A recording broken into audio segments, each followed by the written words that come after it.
because this game was like the first off the score and what I've been hearing about the game that I mean both offenses was just terrible. That's what I heard for the most part was just that the Eagles offense was so off. The Packers offense was even worse. And Jalen Hurts, he didn't play well. Jordan Love played terrible. And I mean, it just, I mean, I don't know what to say because this is the Eagles is gonna do what the Eagles are gonna do. The Eagles get a pass on this game more than the Packers get a pass on this game. I think anybody can agree with that. And the thing about it is that oh, you know what? I can pay for NFL premium. I just thought about that. I could pay for NFL premium. That the app. I forgot NFL has that app. So if I can't watch the games, I can see if I can catch you on NFL premium from now on. Yeah, I don't mind paying for NFL premium because I was thinking I'm not paying for this game. I'm not going on ESPN. I'm not doing whatever if ABC. I'm not going on extra a third service to pay to watch these games. But I don't mind paying for NFL premium though. I used to pay for that, so I don't mind doing that. So yeah, so that way I won't miss those games. But because I have NFL Sunday ticket and I just like I'm not about to be paying extra just because these companies can't figure out a damn deal.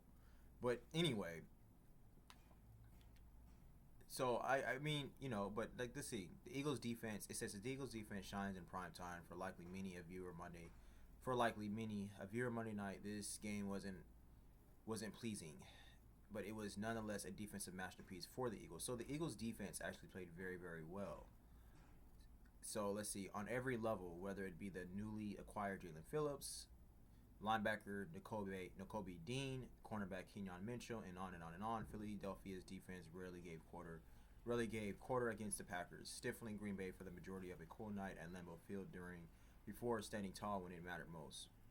Phillips and Reed Blankenship, stuffed Josh Jacobs for a 5-yard loss on fourth down and caused a fumble to end the Packers' second to last drive. Then the Eagles survived a stunning call to go for it on 4th and 6.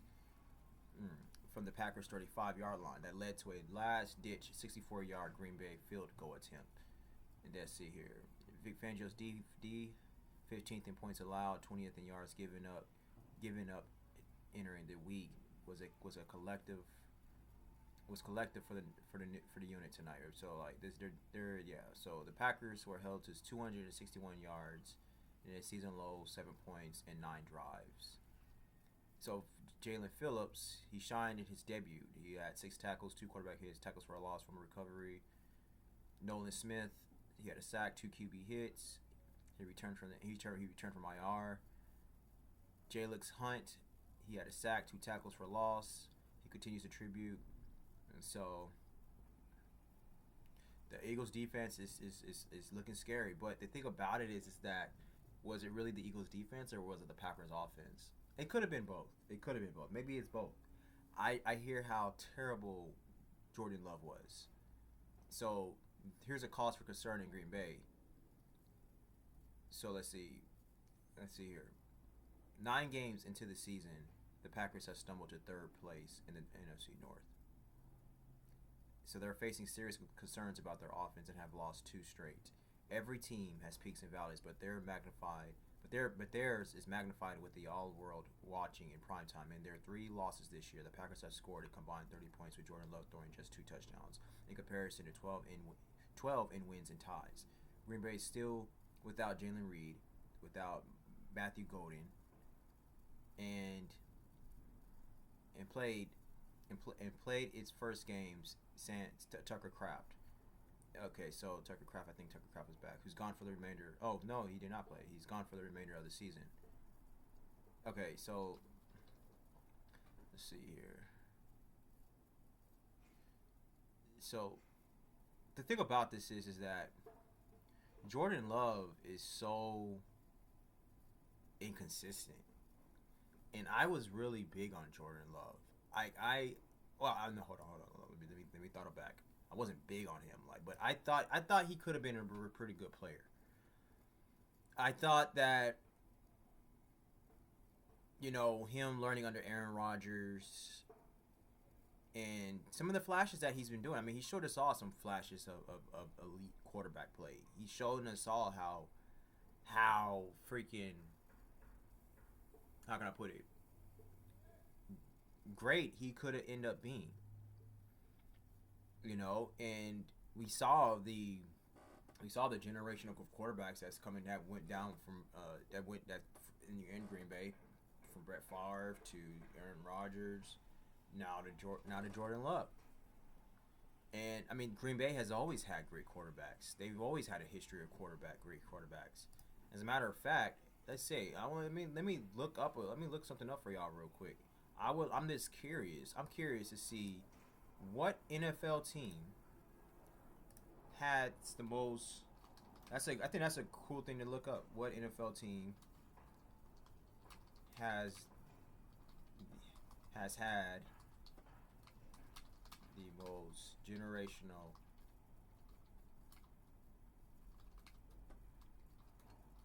I'm going to say the best quarter the greatest quarterback play, yeah, in this history. The greatest list of quarterbacks in NFL history, I'll say that.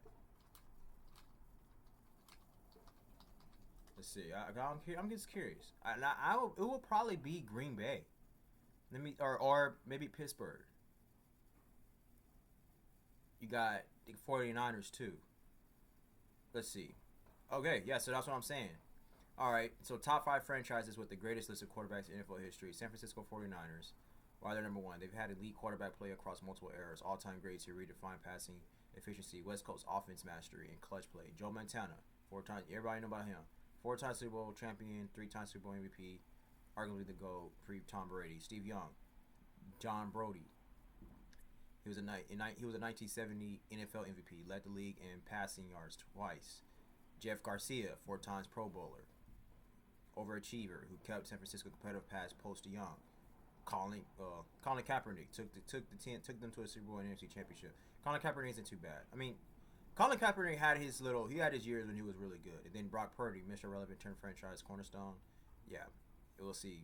We're still seeing about Brock Purdy, but Brock Purdy is historically noble. We that we can know, that we can say. So, from Walsh to Shanahan, the 49ers have maintained a quarterback identity built on precision and brains. And then Green Bay. Bart Starr, Brett Favre, Aaron Rodgers, Jordan Love. And then back in the 30s and the 40s, you had Arnie Herbert and Cecil Isbell. So, but if Jordan Love can get it together, those are all all 4 Hall of Famers right there. And so then the Dallas Cowboys, obviously you had Roger Staubach, Troy Aikman, Tony Romo, Dak Prescott, and then you had Don Meredith and Danny White. Solid quarterbacks, who were solid franchise quarterbacks before the modern era. And so that was like back in the day. But Dak Prescott is not a bad quarterback. I mean, but you have Tony Romo, he's whatever. But and then New England, Tom Brady, New England number 4. You had Tom Brady, Drew Bledsoe, Steve Grogan, Mac Jones, and then Billy Zappi. Billy Zappi's not on this team anymore, but Mac Jones. And then after that, you Drake May. Drake May, he looking like he can be an elite. He look like he can be. If Drake May keeps advancing, he can be a Hall of Famer, like for real. And then you got the Pittsburgh Steelers, Terry Bradshaw, Ben Roethlisberger, Cordell Stewart. So yeah, I was like so the point I'm making is that Green Bay is up there. It's top 5 franchises or top 3 franchises with the most elite quarterback play in the history of the NFL. So you would think that Jordan Love will continue on with that, but it's not looking like it. He's way too inconsistent, and he probably has hit his ceiling. Like literally, I mean, he's probably not going to get any better than what he already is. It's kind of hard to say that because you've seen some quarterbacks who's been in the league for a very long time, and they and then and, like guys like Baker Mayfield or whatever, and then they get better. But the thing about Jordan Love is that he's inconsistent, and it's inconsistency is being an inconsistent player. I would say being an inconsistent player is worse than being a terrible player. That's what I would say, because it's like you're inconsistent. So like when you're terrible, at least you can get better. But when you're inconsistent, I just don't see how you can. I don't see how you can get better from being inconsistent. Like what can you build off on? For me, it's like you're either, like I said, you're never the same in the NFL. You're either getting better or getting worse, and you're not going to be you're not getting better when you're playing inconsistent football. You can, from the naked eye, getting better by you playing terrible football. There's just football situational. There's some certain things that has to happen. Maybe you're on the wrong franchise. Maybe you're on the wrong. Maybe you're on the you're on the wrong team. You got the wrong coaches or whatever. Some players are not. You got these generational elite players. You can put them in anywhere. They're gonna shine. And then you got some players who probably needs a new who needs a new franchise, who needs a new system, who needs new coaches. And then what I'm saying, and then they can go somewhere else. And you're not gonna be able to put. They're not the type of players that you're gonna put them anywhere and then just snap off. But some guys they do need a new different. They need difference. And so. That's what I'm saying, but that's not the case with Jordan Love. He's inconsistent, and being an inconsistent player is very. First off, it's frustrating and it's annoying because you don't know what your team doesn't know what you're going to get. Your coach doesn't know. The fans doesn't know. The commentators, people who watching you doesn't know. The whole world doesn't know what they're going to get out of you because you're inconsistent. And in Jordan Love, he's missing throws. Like I said, like the Eagles defense played well, but he's missing throws and he's making dumb decisions. And then he'll come back and then 1 week and then he'll play very well. That's annoying. That's putting your team in a bind. And then that's also not letting your coaches trust you. Like they will pretty much, and when he keeps doing this, in time they will be like, we're going to see if we can get another quarterback. And then now they're going to have some competition with Jordan Love. That can happen. So, Kyler Murray, I don't think he's going to get any better, but Kyler Murray has shown us absolutely nothing. Kyler Murray may be that quarterback who can just be like, yo, he just needs new different scenery. And all of a sudden he's snapping. So, you know what I'm saying? So, who knows? The Packers could, if Kyler Murray leaves, the Cardinals, I don't know we might need one more year with Kyler Murray with the Cardinals, but if somebody like Kyler Murray leaves and he goes to the Green Bay Packers, now Jordan Love has competition, or maybe somebody else too. I don't know. I can't think of any other quarterbacks, but the point I'm making is that if he doesn't get it together, he's not going to have his job for very long. He can't keep being inconsistent. He just can't. And he's been in the league for a while now. He's been studying under Aaron Rodgers. It's time for him for him to really start going to gear. So we might have just seen this. This just might just be who he is forever.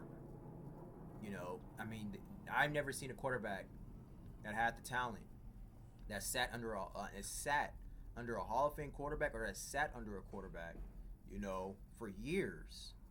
And then come out and then looking as inconsistent as Jordan Love has been looking. Patrick Mahomes, he didn't sit under a Hall of Fame quarterback, but he sat and he learned. He came out snapping. Tom Brady, same thing for Tom Brady. Tom Brady was a little bit of a game manager when he first came out, but he still had a Hall of Fame career his first 4 years of being a starter. Jordan Love is not having a Hall of Fame career his first 4 years starting. Patrick Mahomes had a Hall of Fame career his first 4 years starting. So, you know what I'm saying? I don't know. I don't think Jordan Love is going to get any better. I really don't. But he's going to have to figure it out. He's just going to have to figure it out. So So this is something to look into. Let's see here. Let me look and see if there's any other notes I want to look at. Let's see. Yep. Devontae Smith, he had a really great contested catch for a 36-yard touchdown. So like it shows how Jalen Hurts he may not be a great quarterback, but he's a very great clutch quarterback. He's very clutch. He steps it up. He shows up when the time is needed. And he had that. So let's see. So 2-play sequence rescues Eagles offense on a crazy night. So locked in and a scoreless I don't care about all that. So Jake Elliott field goal, and he carried a 3-0 lead into the fourth. Then seemingly out of nowhere, Jalen Hurts ignited 2 explosive plays to 2 of his best playmakers, facing 3rd and 7 from his 23. Hurts dumped off a pass to Saquon Barkley and let the reigning Offensive Player of the Year do the rest, bursting for 41 yards and the game's biggest play. On the very next snap, Hurts went too deep to Devontae Smith, who skied for a contested 36-yard touchdown. Just like that, the Eagles were up 10-0 in a game in which points were endangered. It was it was a sequence that provided the eventual game-winning points. However, it wouldn't be a Philadelphia game without some added dramatics looking too. So let's see, the Eagles. So the Eagles gained just 4 yards on 3 plays and faced 4th and 6 from the Packers' 35-yard line. Nick Sirianni shockingly elected to go for it, and Hurts followed with an incompletion to A.J. Brown. It gave the Packers a prime shot at least converting on in overtime, forcing field goal. Philly's D blowed up again, though, forcing a miserable 64-yard field goal attempt that ended up in another area code from the uprights. So Green Bay. So let's look. What are the Green Bay's defense? When you hold the defending Super Bowl champions to a season low of 10 points in 294 yards. So I mean, their Packers, the Green Bay Packers defense did hold up, but they were good enough for them to win. But again, the Green Bay Packers, the offense, Jordan Love couldn't get it done. So the Packers, they gave up just 10 points on 60 Eagles plays in each of his three losses this season. Green Bay has allowed 16 points or less. Their defense is up there. So on Monday, Green Bay had impressive showings from Quay Walker. He had 6 tackles, 2 tackles for loss. Even Williams, 6 tackles, 2 tackles for loss. Adrian Cooper, he had 6 tackles and on. Cooper punched out a Jalen Hurts fumble that was recovered by Nixon for just the 4th takeaway against the Eagles this season.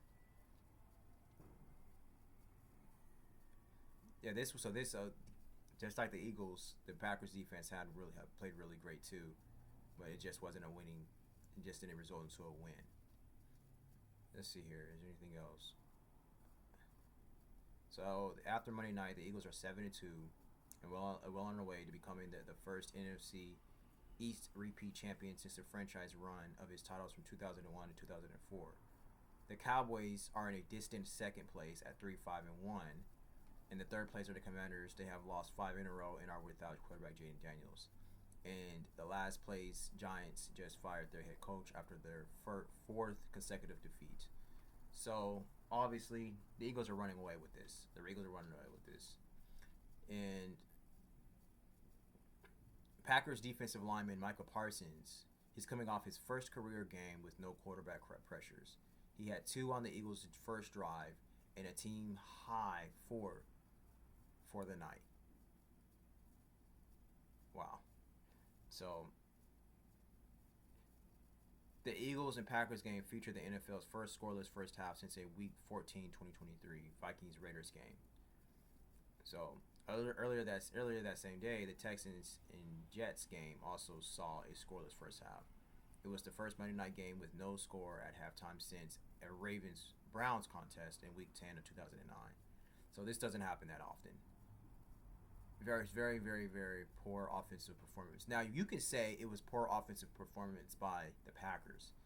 Maybe not the Eagles. I didn't watch the game, so I can't really tell. But just by listening to a lot of other commentators and analysts and listening to the highlights of the game and reading articles on the game and stuff, it seemed like it was a terrible. It was bad offensive play on both sides of the ball.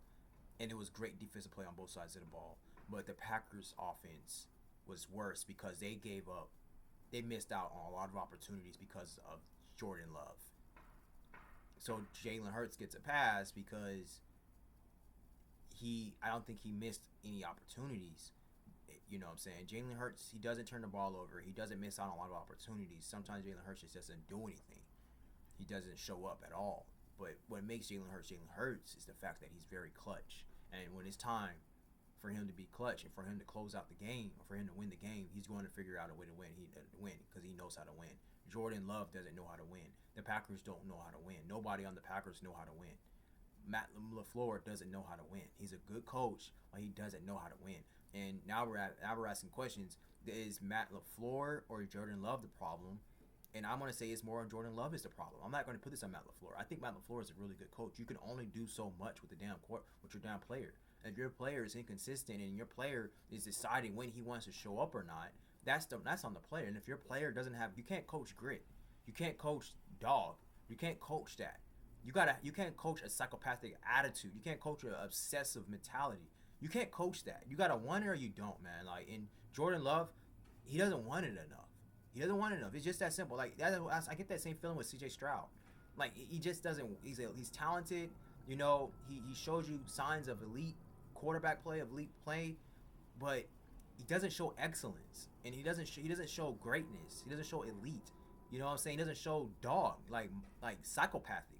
You know what I'm saying? You got some players are psychopaths, and that's what separates those great players from those just whatever players. You know what I'm saying? And Jordan Love is not it. He's not. He doesn't have that grit, man. And Jalen Hurts does. That's why he's so clutch. That's why he's clutch, man. And you can see when you're seeing Justin Herbert play now, you see that Jim Harbaugh, he dug it out of Justin Herbert. But he dug it out of Justin Herbert. I don't think Jim Harbaugh coached Justin Herbert to be that psychopathic player, have that dog in him. I think Justin Herbert always had it, but Justin Herbert just always was so quiet and like not more like vocal. Justin Herbert probably never really had that type of coach that really coached him to be that type of player. But now Jim Harbaugh digged it out of him.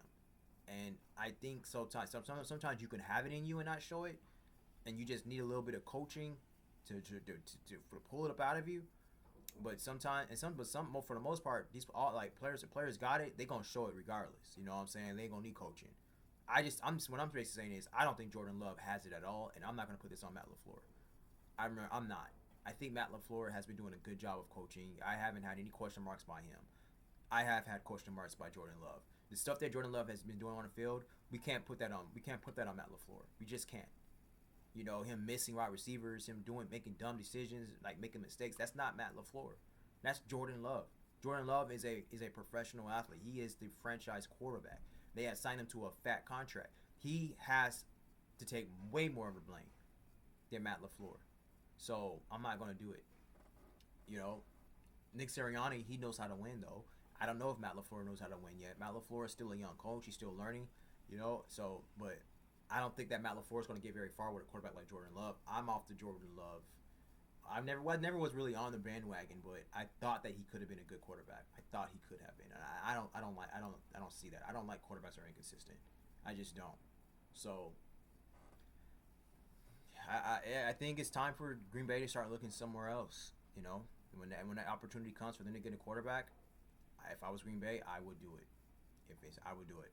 If that opportunity comes, whoever, I would do it just to get some competition in there, because I would not give my keys to Jordan Love. I wouldn't do it. I'm not going to sit here. I would not trust Jordan Love if I was Green Bay, because you just can't trust an inconsistent player. You just can't trust them. You know, no. You could trust like I said, you could trust a player who's playing bad but has a high ceiling. Because like I said, some things may just have to go right for that player. But you can't trust a player that's being inconsistent. You just can't do it. So, and Matt LaFleur is a great offensive mind. He's a great coach. Nah, man. Nah. So, that's all I got. I'll be back with y'all very soon. And thank you so much for watching all day. Deuces.